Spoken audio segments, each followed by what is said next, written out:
नमो अरिहन्तारं नमो सिद्धाणं नमो आयरियाणं नमो वज्रायाणं नमो लोये सौरसारूढं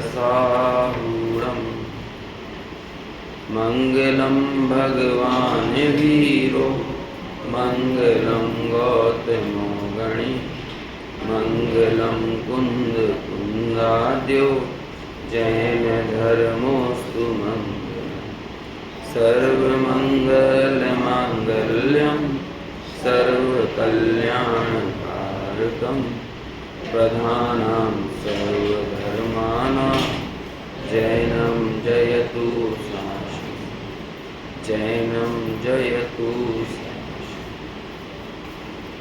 मंगलमय मंगलकर वीतराग विज्ञान नमो ताहि जाते भय अरहंतादि महा करि मंगल करि गो महा ग्रंथ करण के काज जाते मिले समाज सब पावे निज पद राज पावे निज पद राज।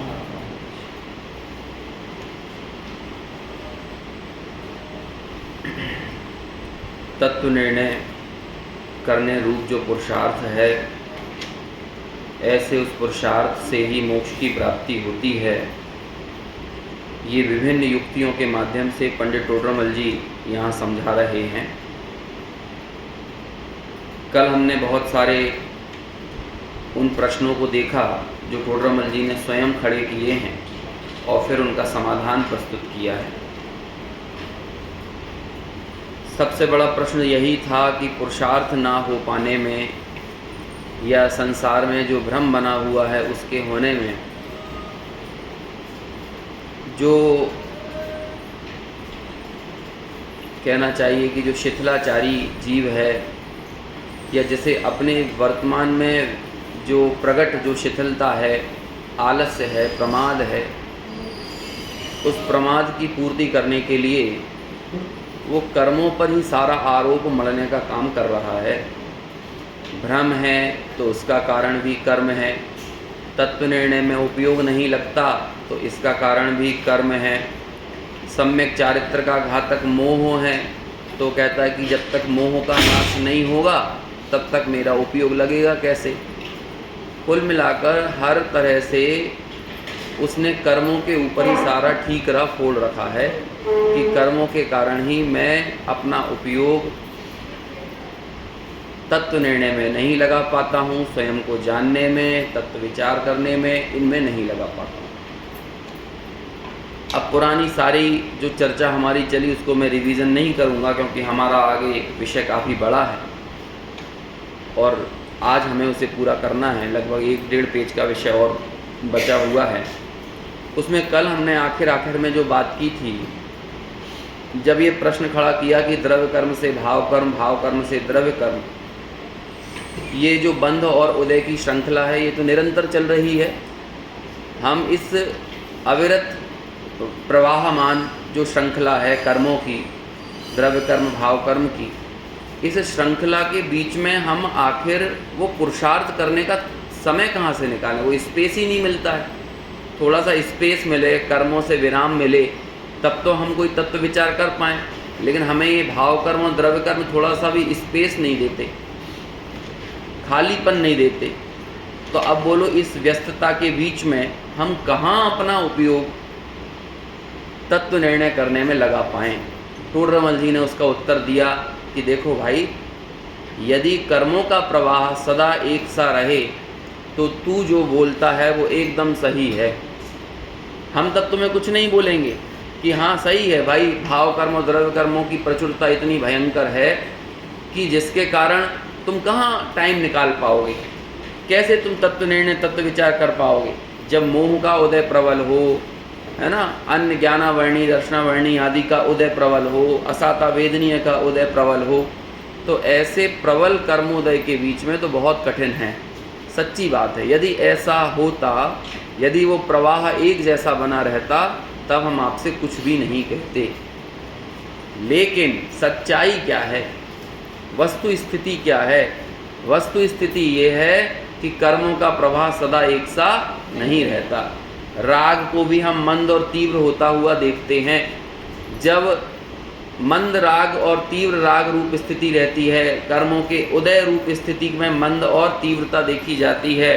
और यहाँ पर कहा था ना, जब उदय मंद तीव्र होता है तो उसके निमित्त से नवीन बंध भी मंद और तीव्र होता है।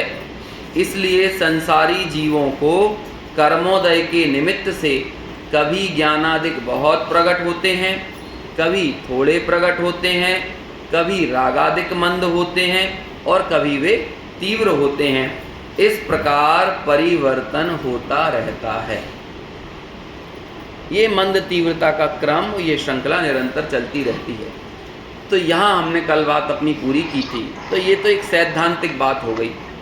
अब इस पर क्या, ऐसी इस व्यवस्था को समझकर हमको करना क्या है, तो उस प्रैक्टिकल को बताने के लिए अब देखिए आगे का पैराग्राफ पढ़ते हैं, 311 पेज पर अंतिम पैराग्राफ।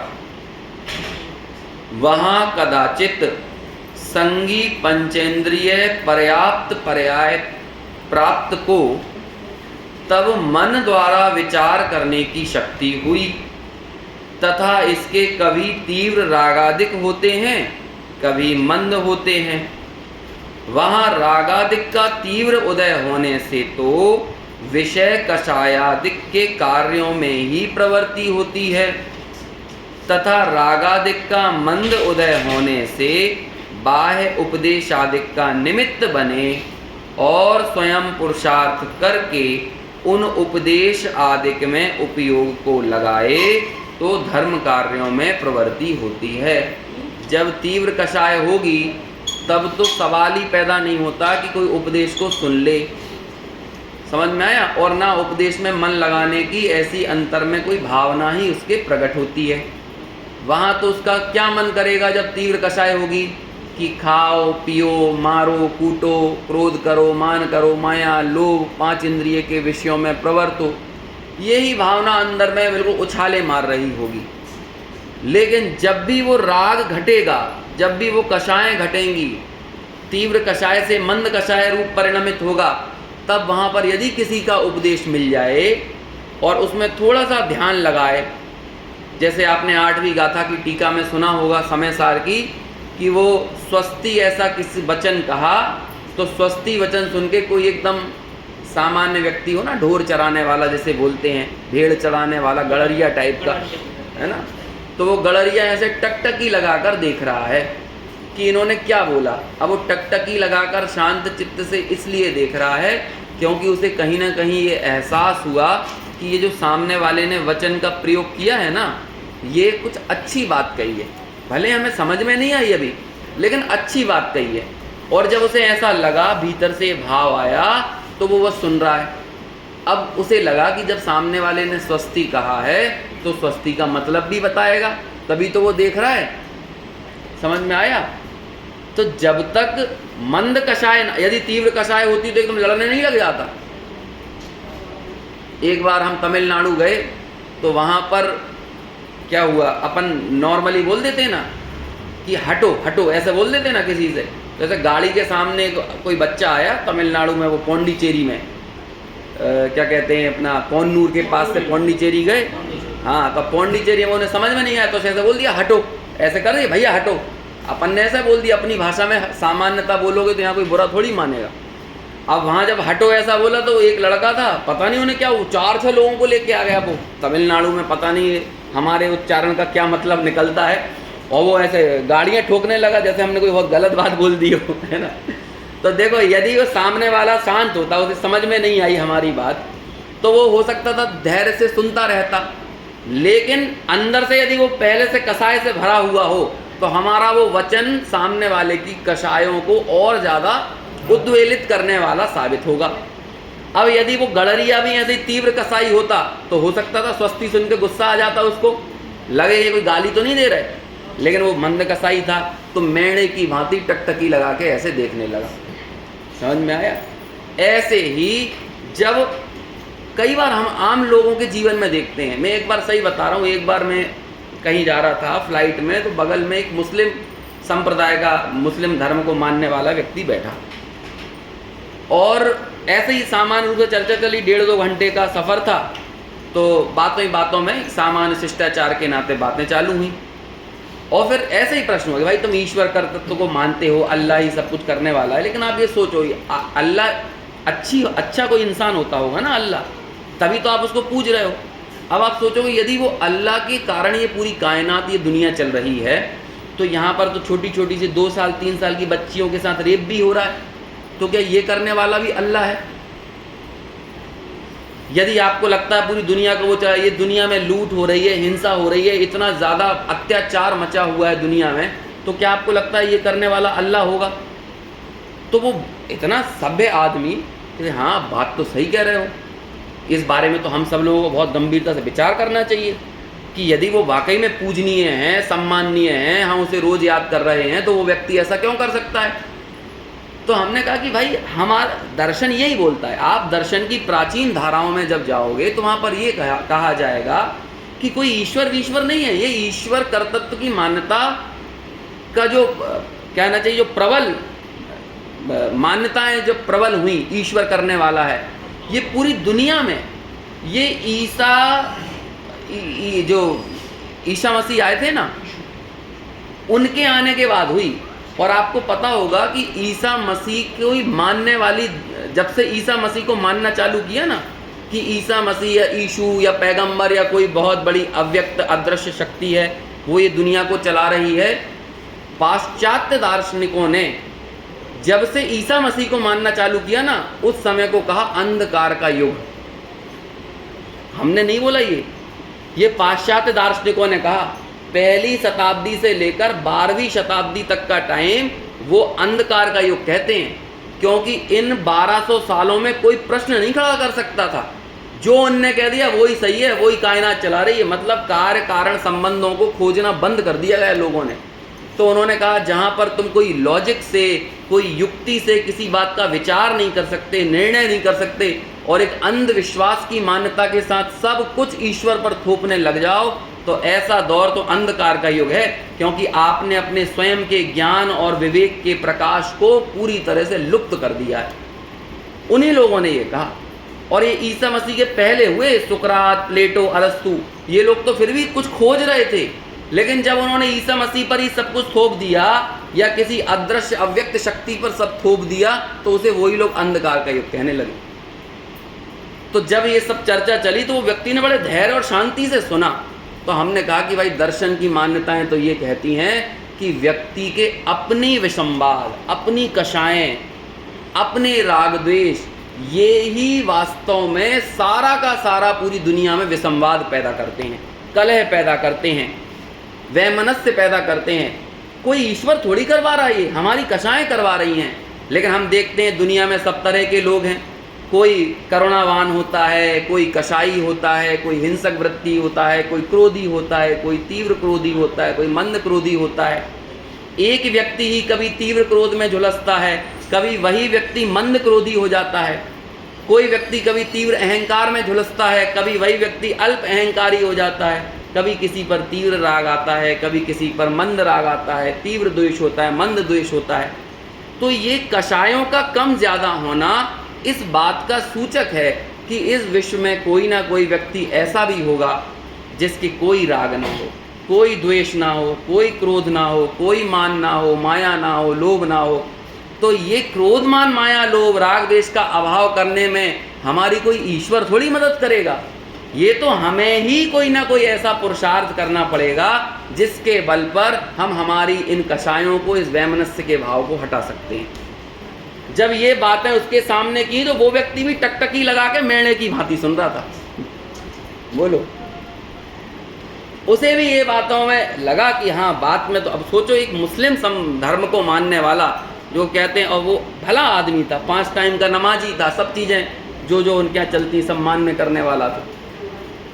अब ऐसे ही हमारे जीवन में जब हमें उपदेश का लाभ हो, उपदेश को हम ग्रहण करें, तो हम भी धैर्य पूर्वक, शांति पूर्वक यहाँ सुन रहे हैं ना, तो ये किस बात का सूचक है? किस बात का सूचक है? ये हमारी मंद कषायों को दर्शा रहा है। अभी आगे ये बात आने वाली है, अभी तो क्रम से टोडरमल जी वहाँ तक पहुँच रहे हैं कि आपको सम्यक दर्शन के लिए, आत्मानुभव के लिए जो तत्व विचार या तत्व निर्णय करना जरूरी है, उसके लिए मात्र आपको एक ही एलिजिबिलिटी चाहिए, एक ही पात्रता। एक मतलब दो बातें कहेंगे, लेकिन बस वही एलिजिबिलिटी, वही पात्रता है, इसके अलावा और कुछ नहीं चाहिए। वो हमारी वास्तविक पूंजी है, हमारी संपदा है। उस पूंजी का हम सही इन्वेस्टमेंट करेंगे, हम अच्छा रिटर्न प्राप्त करेंगे। हमें लेकिन पहले पता होना चाहिए कि हमारी पूंजी क्या है। देखो अभी बात आ रही है, आगे बढ़ता हूं मैं। तथा रागादि का मंद उदय होने से बाह्य उपदेशादिक का निमित्त बने और स्वयं पुरुषार्थ करके उन उपदेशादिक में उपयोग को लगाए, तो धर्म कार्यों में प्रवृत्ति हो और निमित्त ना बने, और स्वयं पुरुषार्थ ना करे, निमित्त ना बने एवं स्वयं पुरुषार्थ भी ना करे, तो और अन्य कार्यों में ही प्रवृत्ति।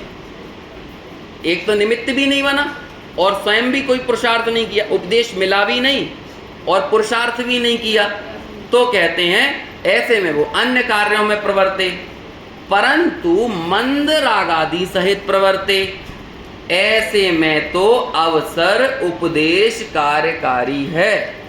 क्या कहा कि धर्म कार्यों में प्रवृत्ति हुई एक में, और एक में निमित्त ना बने और स्वयं पुरुषार्थ ना करे, तो और अन्य कार्यों में ही प्रवृत्ति। मतलब दुकान चलाए तो शांति पूर्वक चलाए। हमें लोक में दिखते हैं कि नहीं, लोग बाग ऐसे शांति से धंधा कर रहे हैं, शांति से गृहस्थी चला रहे हैं, है ना, बिल्कुल लोक लाज में जो दुनिया में उन्हें काम सौंप दिया गया है वो बहुत शांत चित्त से कर रहे हैं। कभी किसी का बुरा करने का भाव उनके नहीं है, किसी को ठगने का, लूटने का, मारने का कोई भाव नहीं है। अपना अपना जो उन्हें काम दिया हुआ है, जिसे लोक में कहा जाता है ना कि अपना कर्तव्य धैर्य पूर्वक शांति पूर्वक निभाने वाला व्यक्ति, जो भी उसे काम मिला है वो कर रहा है। ऐसे बोल रहे हैं कि मंद रागादि सहित अन्य कार्यों में प्रवृत्ति, ऐसे अवसर में उपदेश कार्यकारी है। अब उस व्यक्ति को जो मंद कषाय सहित अन्य कार्यों में प्रवृत्त रहा है ना, उसे यदि आप कुछ बात बता दोगे ना तो वो बात सुन लेगा। लेकिन कोई झुंझला रहा हो, कई बार हम लोगों के साथ दिक्कत यही होती है, घरों में जब लड़ाई होती है ना, तो हम लड़ाई के समय में क्या करते हैं, तत्व की बात सुनाने लगते हैं, वो कुछ नहीं सुनने वाला। जब कोई पत्नी पति पे चिल्ला रही हो, पति पत्नी पे चिल्ला रहा हो, है ना, और उस समय पत्नी पति को शिक्षा देने लगे, पति पत्नी को शिक्षा देने लगे, कुछ भी दिमाग में नहीं घुसने वाला, बल्कि वो उल्टा ये बोलेगा कि मंदिर की बात मंदिर में रखो, स्वाध्याय की बात यहाँ लेके मत आ जाना। ऐसे समय में उपदेश कार्यकारी नहीं है बिल्कुल। आपको क्या लगता है कि कोई व्यक्ति मजे से शादी में झूम रहा हो, नाच रहा हो, और झूमते नाचते आदमी के बीच में वहाँ पे, अरे भाई 2 मिनट नाचना बंद करो, थोड़ा हम मंगलाचरण कर लेते हैं नाचने से पहले, और मंगलाचरण के नाम पर हम राजा राणा छत्रपति लगा दें, हैं, तो क्या होगा, वो डंडा लेके आ जाएगा तुम्हें मारने के लिए। एक दिन शादी का बढ़िया प्रसंग चल रहा था, नाच गाना चल रहा था, और इन्हें राजा राणा छत्रपति हाथ ने किया असवार और मरना, सबको एक दिन अपनी अपनी बात सुनाने की, मरने की बात करने लगे। जो संसार मार्ग का शगुन है ना, वो मोक्ष मार्ग का अपशगुन है, और जो मोक्ष मार्ग का शगुन है वो संसार का अपशगुन है। संसार में तो बोलेंगे दूधो नहाओ पूतो फलो, ये संसार मार्ग का शगुन है, लेकिन मोक्ष मार्ग का अपशगुन है। पूछो क्या नाम है अपने श्रीमद राजचंद्र जी से, दूधो नहाओ मतलब खूब पैसा हो, पूतो फलो मतलब खूब बाल बच्चे हो, तो पंडित श्रीमद राजचंद्र जी से कहो कि ये ऐसा ऐसा आशीर्वाद दे के गए हैं, तो श्रीमद जी क्या बोलेंगे, वो कहेंगे लक्ष्मी बड़ी अधिकार भी घर बढ़ गया क्या बोलिए, है ना, परिवार और कुटुंब है क्या वृद्धि न पर बोलिए। अब लोगों ने बोल दिया तुम्हारा क्या बढ़ गया। और मोक्ष मार्ग का शगुन है अनित्य भावना।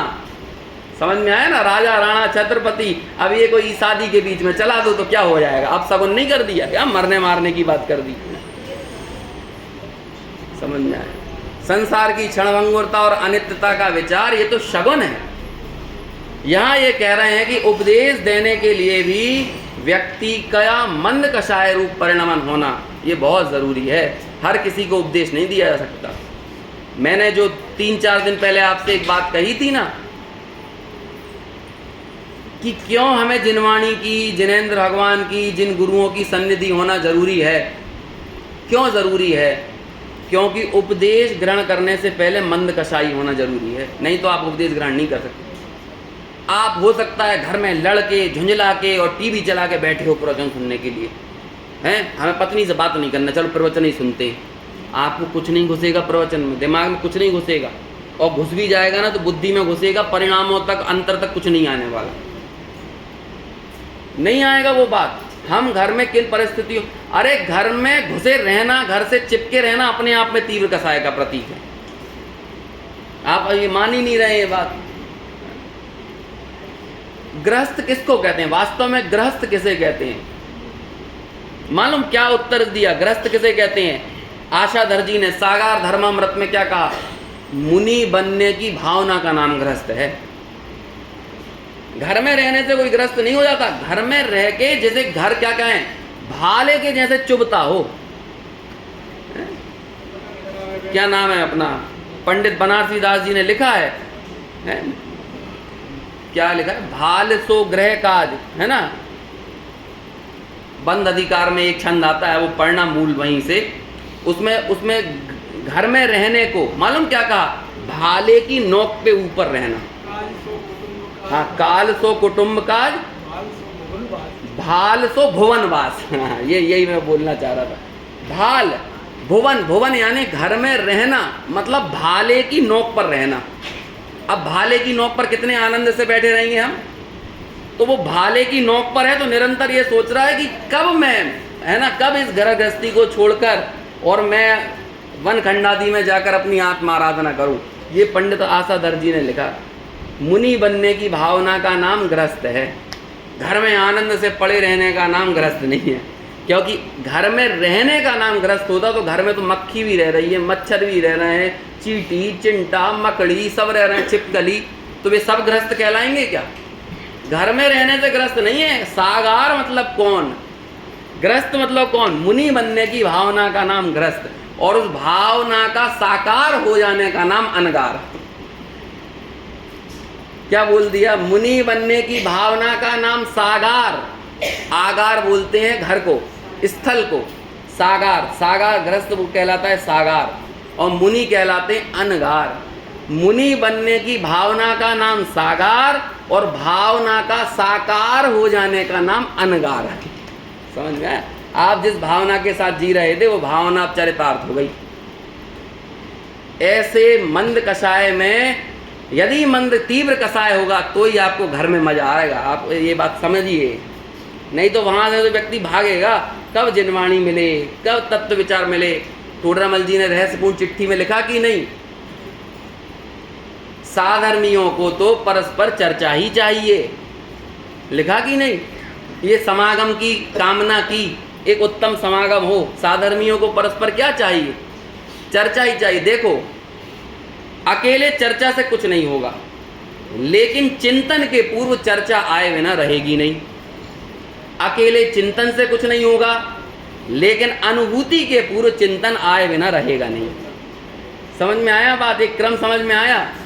काम तो अनुभूति का करना है, लेकिन जिस चीज की अनुभूति होना हो वो बात चिंतन में ना आए, ऐसा कभी हो सकता है? आप डायरेक्ट अनुभूति तक थोड़ी पहुंचोगे। चिंतन एक सविकल्प दशा है, अनुभूति एक निर्विकल्प दशा है। लेकिन निर्विकल्प में जाने के पूर्व तत्संबंधी विकल्प आए बिना रहते नहीं हैं।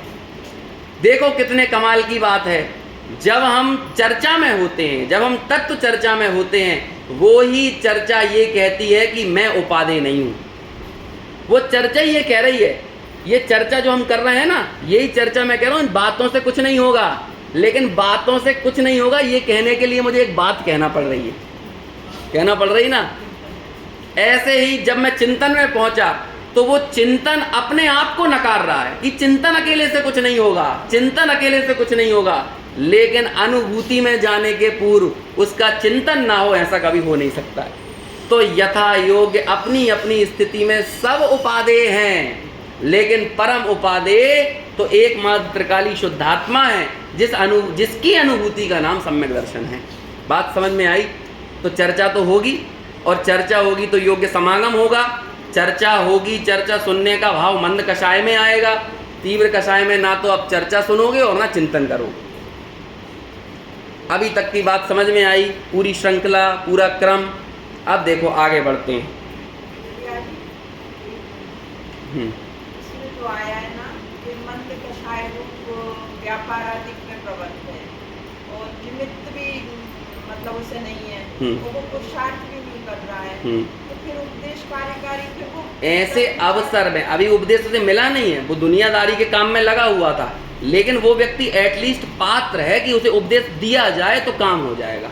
अभी उपदेश मिला नहीं है, लेकिन उस व्यक्ति को दोगे तो काम हो जाएगा। लेकिन दूसरा व्यक्ति जो तीव्र कषाय में हो, एकदम बहुत हवस के साथ, बहुत कषायों के साथ, व्यापार, धंधा, रुपया, पैसा, समझ में आया? ऐसा व्यक्ति तो उपदेश देने का पात्र नहीं है। अमृत चंद्राचार्य ने मालूम क्या कहा पुरुषार्थ सिद्धि उपाय में? अपात्र को उपदेश सुनाने वाला व्यक्ति दंड का पात्र है। दंड का पात्र है। पुरुषार्थ सिद्धि उपाय में लिखा है, प्रभावना करने का अति राग मत पालो। जबरदस्ती किसी के घर में घुस घुस के सुनाने की कोई जरूरत नहीं है, जिससे अपना घर नहीं छूट रहा है। जिस व्यक्ति के अंदर बेसिक पात्रता इतनी मंद कषाय नहीं है, वो अभी तो दुनियादारी में इतना गहनता से आसक्त बना हुआ है, ऐसे व्यक्ति को क्या सुनाओगे? इसलिए मैं ऑनलाइन के बारे में बोलता हूँ। मेरा थोड़ी अपवाद मार्ग है, निश्चित तौर पे कोरोना के काल में हमारी बहुत मदद की उसने।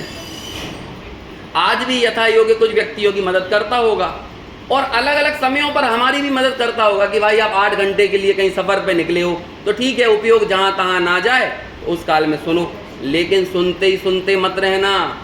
पंडित जी साहब बोलते थे रविंद्र जी कि ज़्यादा सुनना तुमसे सुनने की शक्ति छीन लेगा। समझ में आया? ज़्यादा सुनने का लत पाले रखोगे तो। अरे कुछ विचारो, ये चीज़ें बहुत धैर्य की हैं। हमारे अंदर आज वर्तमान में इतनी अधीरता आ गई है कि इस अधीरता में मुझे लगता नहीं है कि ये इतना धैर्य वाला काम कैसे होगा। आप जस्ट इमेजिन, कल्पना करके देखो, 1000 वर्ष तक जब छठे सातवें में झूल रहे हैं, कितने धैर्यवान होंगे वो। हम लोग 5 मिनट 10 मिनट भी शांति से नहीं बैठ सकते। मुझे एक आदमी बिना अवलंबन के शांति से बैठा हुआ नहीं दिखता आज के समय में। आप बताओ, 5 मिनट के लिए भी बैठा हुआ नहीं दिखेगा। अवलंबन में देखो, अवलंबन की बात बोल रहा हूँ। ऐसे इंस्टाग्राम चला के शांति से बैठा हुआ तो खूब दिख जाएगा 3 घंटे तक। समझ में आया? फेसबुक चलाता हुआ तो 3 घंटा तक बैठा रहेगा वो, है यूट्यूब पे वीडियो देख। ये शांति से बैठना नहीं होता है। एक आदमी मुझे इस पूरी दुनिया में दिखा देना, 5 मिनट बोल रहा हूँ मैं, बहुत लंबे समय के लिए नहीं बोल रहा हूँ, जबकि कितना धैर्य का काम है ये। दुनिया में, हमें कल भी बात निकली थी, दुनिया में हर काम करने वाले कितने धैर्य से ही अपने साध्य की सिद्धि कर पाते हैं। कोई बांसुरी बजाना सीखता हो, यदि बांसुरी बजाना उसके लिए साध्य की सिद्धि है तो वो लोग कैसे सीखता होगा। जाकिर हुसैन, क्या एक दिन में जाकिर हुसैन बन गए थे वो तबला पीट के? कैसे बजाऊं? कितने सालों तक ता धिन करते रहे होंगे, कितने धैर्य से। अरे लोक के इन कलाओं को, सांसारिक कलाओं को सीखने के लिए कितना धैर्य चाहिए। तो भेद ज्ञान कला जिनके भीतर में जागेगी, उन भेद ज्ञानियों के लिए तो कितना धैर्य चाहिए।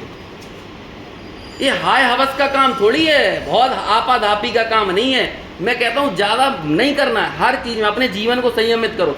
अरे अब ये धैर्य वाला व्यक्ति कितना होश में रहेगा, चलने में कितना होश रहेगा, बोलने में कितना होश रहेगा। चाहे जैसे लवर थोड़ी बोलता चला जाएगा, जल्दी भाग के काम थोड़ी करेगा। जब आप आराम से चलोगे, आपकी ईर्ष्या समिति अपने आप पलेगी कि नहीं कालांतर में। आराम से चीज़ों को उठा धर के रखोगे, विवेक पूर्वक आदान निक्षेपण होगा कि नहीं होगा, है? आराम से बोलोगे तो भाषा समिति होगी कि नहीं होगी। ये सब चीज़ें ऑटोमेटिक होती हैं। एक बार आप होश में तो आओ, आप धैर्य तो अपने जीवन में लेकर आओ। हम लोग सोचो 16 का भोजन भी अधीरता से बनाते हैं। एक बार तो क्या हुआ, एक जगह में गया तो वहाँ पर 16 लिखा, 16 के कपड़े, तो गलती से उन्होंने सा सरस वाला ना लिख के शाह शकर वाला लिख दिया, 16 के कपड़े। समझ रहे क्या हो गया, अंतर क्या पड़ गया? 16 समझते हो हैं कि जिन कपड़ों को पहन के आदमी कसाई करने के लिए एकदम तत्पर हो जाए। और कई बार ऐसा ही होता है, वो 16 के कपड़े पहन के लोग आग का गोला बन जाते हैं। मतलब 16 में भी धीरता नहीं रहती है, समझ में आया? घर में भी यदि शुद्ध साफ अच्छा भोजन बनना है तो वो भी अधीरता से बनाया जाता है। ये धैर्य लेके आओ, धीरज लेके आओ, हर एक क्रियाओं में धैर्य लेके आओ, बोलने में धैर्य लेके आओ, चलने में धैर्य लेके आओ, शांति से बैठने में बिना अवलंबन के। अरे हम कह रहे हैं आज बच्चों को मालूम कौन सी चीज सिखाने की जरूरत है? बच्चों को बोर होना सिखाओ, बोर होना सिखाओ।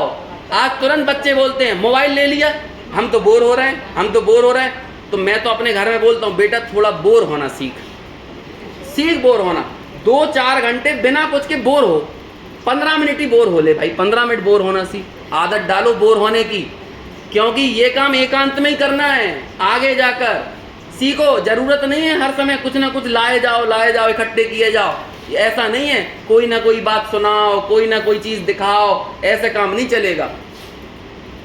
सोचो, ये एकांत की चीज है, बहुत इत्मीनान चाहिए, बहुत धैर्य चाहिए। आप देखो ये पूरी दुनिया में मैं छोटे छोटे से कामों को देखता हूँ, कितनी एकाग्रता और धैर्य से काम करते हैं। वो कपड़ा सिलाई करता है, उस व्यक्ति को देखना कैसे कपड़े सिलता है, एकदम बिल्कुल आराम से बिल्कुल सिएगा, ऐसे बिल्कुल, है ना? क्योंकि जरा सा भी यदि इधर उधर हो जाएगा तो कपड़े की सिलाई बिगड़ जाएगी।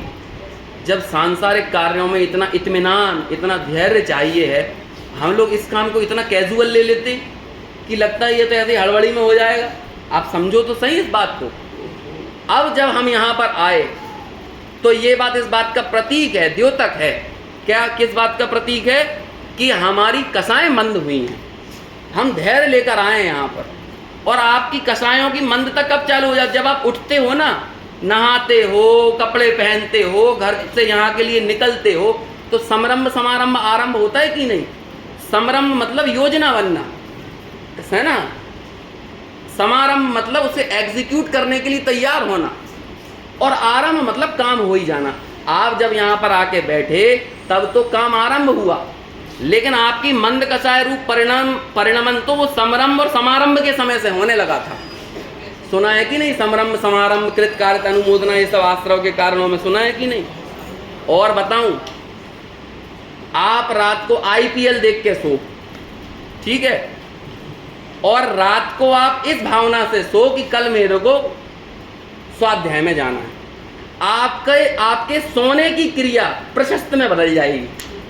देखो 8 घंटे सो रहा है दूसरा आदमी भी, जिसके सामने आगे सुबह कोई लक्ष्य नहीं है, और लक्ष्य है तो भोगों का ही है, विषय कसायों का है।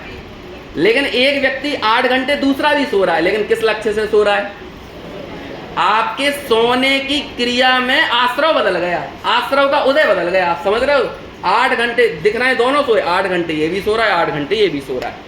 लेकिन 8 घंटे एक जो सो रहा है ना बिना लक्ष्य के, वो अप्रशस्त में जा रहा है, और दूसरा किस में जा रहा है?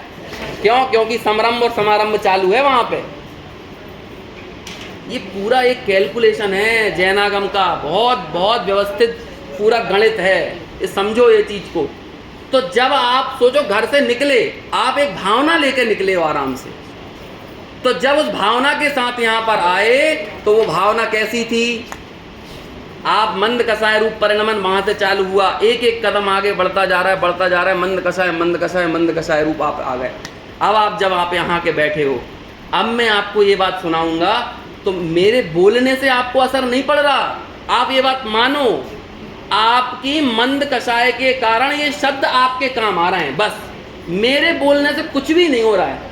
नहीं तो मैं यही का यही व्यक्ति रहूं, यही मोक्ष मार्ग प्रकाशक मेरे हाथ में रहे, सिर्फ जगह बदल जाए और आपके परिणाम बदल जाए, आपको एक बात का असर नहीं पड़ेगा, नहीं पड़ेगा आपको असर। और कई बार मैंने स्वयं भी ये महसूस किया है। कई बार मान के लो मेरे अंदर ही कोई उद्विग्नता रहती है, और मैं उस उद्विग्नता में सिर्फ लगा कि चलो एक परिपाटी बुद्धि से थकान हो, शरीर में कोई और व्याधि हो, तकलीफ हो, तो 40-45 मिनट मैंने बोल दिया। अब मुझे लगा कि मैंने ऐसे ही बोला है, मतलब मेरे को लगा कि मैंने तो कोई खास बात बोली नहीं, अंदर से बोली नहीं, लेकिन सामने वाले व्यक्ति आके बोलते हैं आज तो हमें बहुत ही अच्छा लगा। तब मैं अपने भीतर से सोचता हूँ भाई मैंने अच्छा बोलने का कुछ भी नहीं कहा था, मैं तो बल्कि अंदर से हो सकता है मैं ये सोच रहा हूँ कि जल्दी समय निकल जाए, लेकिन आपको जो बात अच्छी लगी है वो आपके कारण अच्छी लगी है, आपके कारण अच्छी लगी है। और आपको यदि कुछ अच्छा नहीं लग रहा है तो इसमें भी मेरा कोई दोष नहीं है। आप यदि तीव्र कसाय से बैठे हुए तो आपको कहाँ से अच्छी लग जाएगी चीज? आप अपने अपने मंद कसायों का खाते हो, अपने मंद कसायों को जीते हो। मैं तो उसमें अकिंचित कर हूँ, इसलिए निमित्त को अकिंचित कर कहा जाता है। समझ में आया? अब देखो, अब मैं जिस पूंजी तक पहुंचने वाला था, कौन सी पूंजी? अभी तक बात समझ में आई? हमें क्या चाहिए? देखो अगली लाइन पढ़ो। विचार शक्ति रहित जो एकेंद्रिय आदिक हैं उनके तो उपदेश समझने का ज्ञान ही नहीं है। मैं बहुत आराम से पढ़ रहा हूँ, आप मैं इसकी व्याख्या नहीं करूँगा क्योंकि मुझे व्याख्या आगे किसी पॉइंट की करना है। समझ में आया? ये तो वो प्रकरण है कि जो 10-10, 14-14, 15-15 दिन चलाओ तब धीरे से हो पाता है ना? अभी तो फिर भी मुझे लग रहा है कि भले मैं 8 लेक्चर लिए लेकिन बहुत तेज़ी से चलाऊँ। देखो आगे पढ़ना, इसलिए मैं अर्थ नहीं करूँगा, सीधे टोडरमल जी से सीधे समझो। विचार शक्ति रहित जो एकेंद्रिय आदि हैं उनके तो उपदेश समझने का ज्ञान ही नहीं है और तीव्र रागादि सहित जीवों का उपयोग उपदेश में लगता नहीं है। इसलिए जो जीव विचार शक्ति सहित हों तथा जिनके रागादि मंद हों उन्हें उपदेश के निमित्त से धर्म की प्राप्ति हो जाए तो उनका भला हो तथा इसी अवसर में पुरुषार्थ कार्यकारी है। क्या चीजें चाहिए? 2, मंद कषाय और विचार शक्ति। बार बार बोलो ये 2 शब्द, मंद कषाय और विचार शक्ति, मंद कषाय और विचार शक्ति, मंद कषाय और विचार। बस याद रखना ये चीजें। अब अपना अपना मूल्यांकन करो कि हम और आप में से किसके पास ये चीजें नहीं है, किसके पास नहीं है। यदि मंद कषाय ना होती तो यहाँ बैठे नहीं होते शांति से, यदि विचार शक्ति नहीं होती तब भी नहीं बैठे होते। विचार करने वाले हुए हो और मंद कषाय सहित हो तभी यहाँ पर जिनवाणी के समक्ष बैठने का भाव हुआ है। अब देखो आगे पढ़ता हूँ। एक इंद्रिय आदिक तो धर्म कार्य करने में समर्थ ही नहीं है तो कैसे पुरुषार्थ करें? तो पुरुषार्थ नहीं करने का रोना वो रो सकते हैं, हम नहीं रो सकते। हम यदि रो रहे हैं तो कल की बात याद रखना, झूठ बोलता है। समझ में आया? हम यदि पुरुषार्थ ना कर पाने के लिए रोना रोएं, कर्मों का दोष लगाएं तो ये वो वाली बात है टोडरमल जी की, झूठ बोलता है, झूठ बोलने का काम कर रहे हैं। एक इंद्रिय आदिक तो धर्म कार्य करने में समर्थ ही नहीं है, कैसे पुरुषार्थ करें? और तीव्र कसाई पुरुषार्थ करे तो वह पाप ही का करे, धर्म कार्य का पुरुषार्थ उसके हो ही नहीं सकता। एक इंद्रिय आदि तो पुरुषार्थ कर नहीं सकते और तीव्र कसाई यदि पुरुषार्थ करेगा तो क्या करेगा? क्या करेगा? कई बार ऐसा होता है ना कि आज तो मौसम बहुत अच्छा हो रहा है, तो क्या मौसम अच्छा हो रहा है तो कहते हैं चलो थोड़ा सा टहल के आ जाते हैं, थोड़ा सा आउटिंग पे चलते हैं, थोड़ा सा आज मौसम अच्छा है, आज तो मंगोड़ी बन जाए, आज तो मौसम अच्छा है, आज तो उलेटा बन जाए, है ना? वो क्या बोलते हैं उलेटा? हाँ, जो भी है ये बन जाए। मैं कई बार फिर ऐसे में लोगों से पूछता हूँ, भैया ऐसा मौसम कौन सा होता है जब तुम्हें लगता है कि स्वाध्याय किया जाए? बोलो। हमेशा बाकी सबके मौसम तो देखते हैं, आज मौसम ऐसा है तो आज ये हो जाए, आज छुट्टी है तो आज ये हो जाए, सबको घूमने चलो, खाने चलो, पीने चलो, ये करने चलो, वो करने चलो, गप्पे लगाने चलो, लेकिन एक आध मौसम हमें ये दिखा दो 365 दिनों में जब आज तो मौसम बहुत अच्छा है, चलो स्वाध्याय किया जाए। ऐसा कब लगता है? आज तो मौसम अच्छा है, थोड़ा तत्व विचार किया जाए, मैं कौन हूँ इसके बारे में हम चिंतन करें।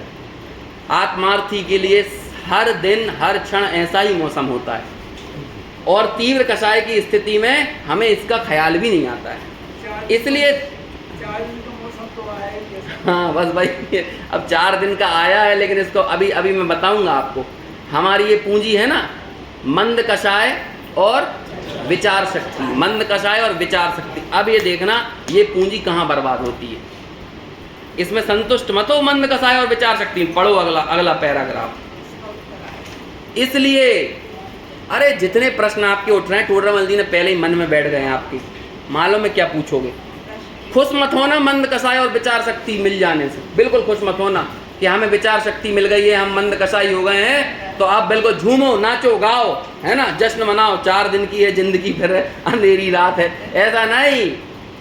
देखो ये पूंजी कहाँ गलत जगह बर्बाद होती है। 3 स्थान हैं इस पूंजी के बर्बाद होने के, मंद कसाय और विचार शक्ति वालों की बात कर रहा हूं मैं, तीव्र कसाई और जिनकी विचार शक्ति नहीं उनकी बात नहीं कर रहा हूं, हम और आपकी बात कर रहा हूं। 3 जगह हैं जहां पर ये चीजें बर्बाद होती हैं, वो 3 स्थलों की बात अगले पैराग्राफ में आएगी। इसलिए जो विचार सहित शक्ति सहित हों और जिसके रागादि मंद हों, वह जीव पुरुषार्थ से उपदेश आदि के निमित्त से तत्व निर्णय आदि में उपयोग लगाए तो उसका उपयोग वहां लगे और तब उसका भला हो। अब देखो, अब ये बर्बाद कहाँ होते हैं, यदि इस अवसर में, किस अवसर में कि मंद कसाय और तत्व विचार दोनों मिले, इस अवसर में भी तत्व निर्णय का करने का पुरुषार्थ ना करे और कहाँ उपयोग लगाए, देखना वो 3 चीजें। प्रमाद से काल गवाए, समझ में आया? बस कुछ नहीं। आजकल लोगों से पूछो क्यों भाई यहाँ कैसे, तो मालूम लोगों के उत्तर क्या होते हैं, ऐसे ही। मतलब उनके पास कोई काम ही नहीं है। भैया यहाँ क्या कर रहे हो, कुछ नहीं। यहाँ कैसे आए, ऐसे ही। अरे ऐसे ही क्यों आए हो, यहाँ क्यों बैठे हो, ऐसे ही। ये सब ये ऐसे ही है ना, ये प्रमाद में काल गवाना है। क्यों बैठे हो ऐसे ही, क्यों विचार शक्ति शून्य हो गए, जब तुम्हें मंद कसाय है, विचार शक्ति मिली है, तो ऐसे ही क्यों समय बर्बाद कर रहे हो। ये प्रमाद में काल गवाए। हिंदुस्तान का आदमी बिना उद्देश्य के किसी भी चीज को घंटों देख सकता है। जेसीबी की खुदाई चल रही हो ना, वो भी देख ले वो भी देख लेगा। रोड डल रही है, डामर डल रहा है, तो वही देख रहे लोग, डामर कैसे डल रहा है, रोड कैसे डल रहा है, छत पे देखो छत डल रही है, छत ही देख रहा है। कुछ नहीं है, कुछ काम ही नहीं है। ये प्रमाद से काल गवाए। मतलब ऐसे ही क्यों कर रहे हो। कहाँ आपके पास एक पूंजी थी ना, विचार शक्ति थी, मंद कसाई थी, तो पहली जगह बर्बाद करने का कौन सा स्थान है। समझो ये स्थिति हमेशा नहीं रहेगी, तुम ऐसे ही समय बिता लो, चाहे इसका सदुपयोग कर लो, टाइम तो जा ही रहा है। हम समय को नहीं काटते, समय हमें काटता है। ये बात समझो, समय हमें काट के आगे बढ़ रहा है। अब इससे पहले कि समय हमको काट दे, उस समय में हम कर्मों को काट दें, तब तो कोई हमारे जीवन की सार्थकता है। समझ में आया? तो पहला बर्बादी का स्थल क्या है, प्रमाद में काल गवाए। दूसरा बर्बादी का स्थल देखो, या तो मंद रागादि सहित विषय कसायों के कार्यों में ही प्रवर्ते। क्या करे, तीव्र कसाय के साथ विषय कसाय में नहीं प्रवर्त रहा। कैसे, मंद रिटायर हो जाते हैं, है ना, आईएएस, आईपीएस, बैंक मैनेजर, इन सब पदों से रिटायर हो गए, तो अब क्या करें, चलो कुछ नहीं, सुगम संगीत ही सुनने चलते हैं, वहाँ पे भरतनाट्यम चल रहा है वही देखने चलते हैं, चलो तानसेन समारोह में शास्त्रीय नृत्यों की प्रस्तुति हो रही है वही सुन के आते हैं। बहुत सज्जन व्यक्ति है, सज्जनता के साथ योग्य रीति से उन्होंने नौकरी पेशा धंधा किया, बुढ़ापे में भी मंद कसाय है, लेकिन काय में समय जा रहा है।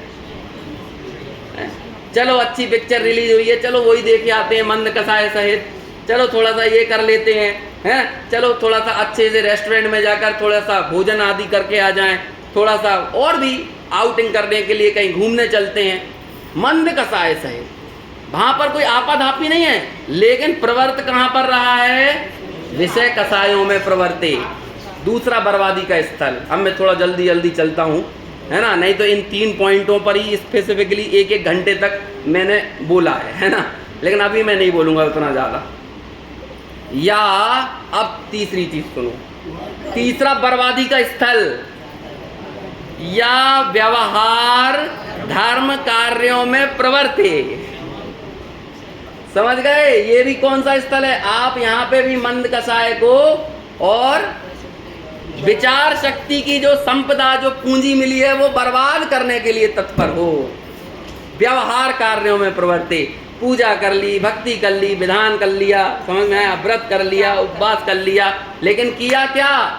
तत्व निर्णय नहीं किया। सबसे पहले यही लिखा था ना, मंद कषाय हुआ, विचार शक्ति मिली, लेकिन तत्व निर्णय के पुरुषार्थ में ना लगे। और कहाँ कहाँ समय बताओ जल्दी पढ़ के बताओ, यहाँ से ही आप पढ़ो सब लोग साथ में। प्रमाद से काल गवाए, बोलो दूसरा। या तो मंद रागादि सहित विषय कसाय के कार्यों में प्रवृत्ति, या व्यवहार धर्म कार्यों में प्रवृत्ति। पढ़ो अगली लाइन। तो अवसर तो चला जाएगा और संसार में ही भ्रमण होगा। समझो तत्व निर्णय का महत्व कितना जरूरी है। अभी प्रश्न उठेगा आपको, तत्व निर्णय क्या होता है। हालांकि पहले दिन मैंने बोला था, अब जितने लोग थे उनको सुनने को मिल गया है ना कि क्या होता है तत्व। अरे तत्व निर्णय मतलब मर्म, मैं शॉर्ट में बोल रहा हूँ। तत्व यानी मर्म, तत्व यानी सार, हर एक चीज का सार है जीवन में। ऐसे ही सबसे पहले दुनिया भर के सार को खोजने से पहले यही तो सार खोजो कि मेरा सार क्या है, मेरा एग्जिस्टेंस, मेरी हस्ती, मेरी सत्ता क्या है, कहाँ है। क्या इस शरीर में मेरी सत्ता है, क्या संयोगों में मेरी सत्ता है, क्या धन संपत्ति में मेरी सत्ता है, क्या जो राग देश क्रोध मान माया लोभ आदि के परिणाम होते हैं इनमें मेरी सत्ता कहाँ है, मैं क्या हूँ। जब आप अपने सार को खोजने जाओगे तो आपको वहाँ पर ज्ञान मिलेगा। और ज्ञानानुभूति रेव आत्मानुभूति, ऐसा लिखा कि नहीं अमृत चंद्राचार्य ने। ज्ञान की अनुभूति आत्मा की अनुभूति है। चलो ठीक है, मत खोजो ये वाला सार, अपना सार मत खोजो, आश्रव का सार खोज लो। आश्रव एक तत्व है ना, तो आश्रव का सार खोजो। अरे ज़्यादा दूर क्यों जा रहे हो आप? 6 ढाला की दूसरी ढाल उठाओ और एक एक तत्व संबंधी भूल जो है ना उसकी गहराई में उतरते जाओ। बस उतरो आप, एक लाइन पकड़ लो, बस एक लाइन पकड़ो, कोई भी एक लाइन लो आप। आत्म हित हेतु विराग ज्ञान तय लखे आपको कष्ट दान, बस इतनी सी लाइन सोचो, बस उतरो, दिमाग तो लगाओ, एक्सरसाइज करना पड़ेगी हैं। ये ऐसा नहीं है कि जैसे वो क्या कहते हैं, हम तो पैगंबर हैं और सब ऊपर की कायनात से यहाँ उतर जाएगा, ऐसा थोड़ी होगा, ऐसा थोड़ी उतरेगा ऊपर की कायनात। बड़ी मेहनत करना पड़ेगा, ऑटोमेटिक थोड़ी उतरेगा यहाँ से, मेहनत करना पड़ेगा। कोई डालने वाला नहीं है आपके अंदर ये चीज़ें। अभी मंद कसाय और विचार शक्ति सहित हुए हो ना, तो थोड़ा लगाओ दिमाग कि देखो मेरे को क्या लगता है, कौन सी चीज़ों में मेरे को दुख नहीं लगता और कौन सी चीज़ में दुख लगता है कि नहीं। बेचारे मुनिराज कैसे गर्मी सहते होंगे, कैसे बरसात सहते होंगे। बोलो मुनिराज कैसे दिखते हैं, सुखी की दुखी? अरे बोल रहे हैं सुखी, अंदर से तो दुखी मान रहे हैं। क्योंकि जब हम ये बोलते हैं ना, जब हम ये बोलते हैं तुम थोड़ा करके बताओ, तो हम तुम थोड़ा करके बताओ में क्या बोलते हैं? तुम थोड़ी सी गर्मी सर्दी भूख प्यास सह के बताओ, ये बोलते हैं। हम ये नहीं बोलते तुम 3 कसाय चौकड़ी का अभाव करके बताओ, ये नहीं बोलता कोई। समझ में आया? ये कभी नहीं बोला जाता। तो ये जब हमारे चित्त में भाव आता है तो ये कौन से तत्व की भूल है? आत्म हित हेतु विराग ज्ञान तय लखे आपको कष्ट दान। उतरते जाओ इसकी गहराई में, आपको 7 तत्व मिल जाएंगे एक लाइन के अंदर। उतरो तो सही। तन उपजत अपनी उपज जान, तन नशत आपको नाश मान, है ना। राग आदि प्रगट ये दुख दैन, तिन ही को सेवत गिनत चैन। बस इतनी सी लाइन पकड़ लो, बस। राग आदि प्रगट ये दुख दैन, तिन ही को सेवत गिनत चैन। सोचो, यही तत्व विचार है, यही तत्व। ये 7 तत्व दिए ना, ये 7 तत्वों को इसलिए प्रयोजनभूत कहा, ये इसलिए इसका ही नाम तत्व निर्णय है। अभी लिख तो दिया एक एक लाइन। देखो भाई, मैं आपको बताऊं, शब्द तो खिड़कियां हैं।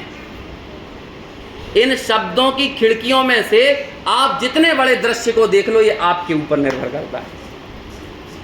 शब्दों को पकड़कर शब्द मलेच्छ नहीं बनना है, शब्दों की खिड़कियों से बड़ा लंबा फलक देखना है, बहुत लंबा, बहुत विस्तृत, बहुत दूर तक का फलक देखना है। ऐसे ही जब एक एक तत्व के संबंध में जो बात कही है, उसको हमें उतने व्यापक और विस्तृत पैमाने पर देखने की आवश्यकता है। ये तो एन कोडिंग है, लेकिन इन्हें डी कोड करना हमको आना चाहिए। एन कोड डी कोड समझते हैं? मिशन ऑपरेशन सिंदूर, ये ऑपरेशन सिंदूर क्या है? अभी आज से 100 साल बाद इस पर कोई लिखी जाएगी किताब, तो क्या लिख दिया जाएगा? इतना लिख दिया जाएगा, भारत ने पहलगाम के हमले के जवाब में ऑपरेशन सिंदूर चलाया। अब ऑपरेशन सिंदूर का बड़ा फलक कितना बड़ा है, आप बताओ क्या हुआ इस ऑपरेशन सिंदूर में?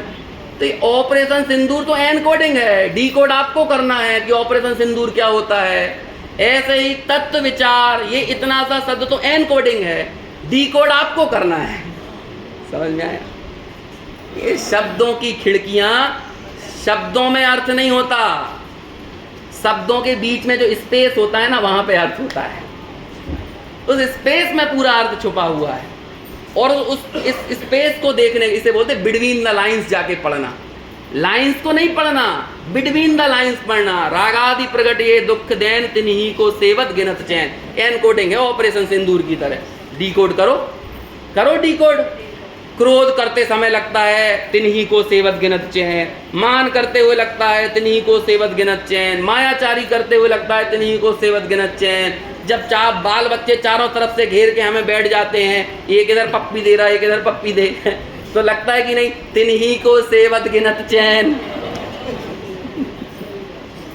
है?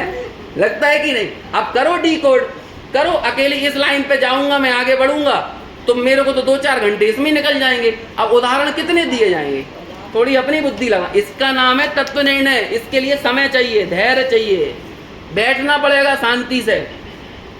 समझ में आया? ये है, ये ताकत, ये सामर्थ्य हमें मिली है। यदि इसका सही उपयोग ना हो तो क्या हो? देखो आगे, अब ये आगे वाला तो मैं नहीं पढ़ता हूँ क्योंकि समय अपना हो गया। देखो मैं सीधे अंतिम पंक्ति पे जाता हूँ, अगले पेज पर आ जाओ। 313 पेज पे, 313 पेज। सब लोग मिलके पढ़ो ये बोल्ड अक्षरों में जो लिखा हुआ है।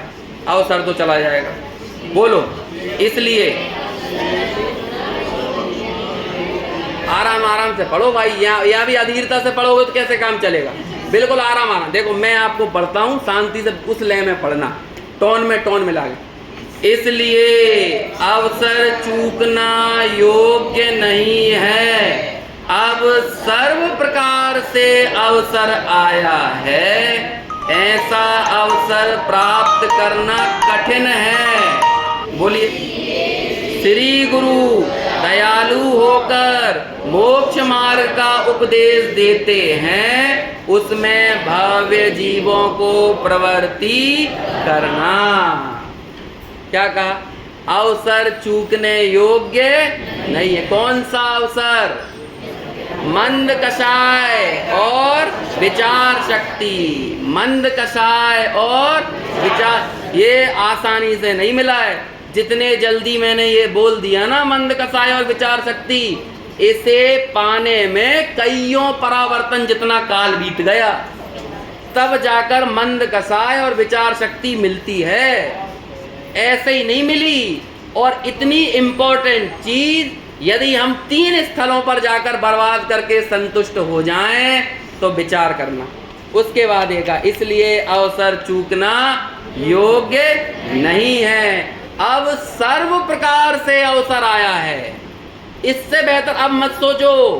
ये मत सोचना कि भाई हम विदय क्षेत्र में होते, हम चौथे काल में होते, हम कुंदाचार्य के समय होते, हम गुरुदेव के समय होते। नहीं, वो चीज आज हमारे पास है। ये बेसिक एलिजिबिलिटी है, मूलभूत पात्रता। इसके अलावा सम्यक दर्शन के लिए कुछ भी पात्रता नहीं चाहिए है।